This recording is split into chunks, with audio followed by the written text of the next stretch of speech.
त्या आदिलशाहीला आपण टाकून देऊ. मराठे मातीत गाडले जात नाहीत, ते मातीत पेरले जातात.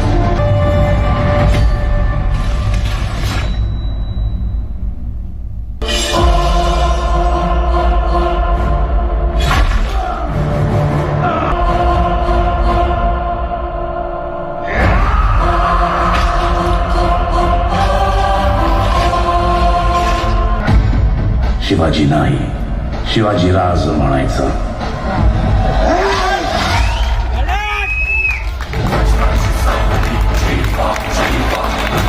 तर मित्रांनो, राजा शिवाजी महाराजांचा चित्रपट आत्ताच बघून बाहेर आले थिएटरमधून. खूप भारी सिनेमा आहे. शेवटला तर एकदम शार येतात अंगावरती. स्टार्टिंगपासून ते पूर्ण डिटेलिंगमध्ये पूर्ण दाखवलं आहे. शहाजीराजांपासून शिवाजी महाराजांच्या जन्मापासून ते शेवटपर्यंत अफजल खानाचा वध पर्यंत दाखवलं आहे सिनेमा. जाऊन नक्की बघा थिएटरमध्ये.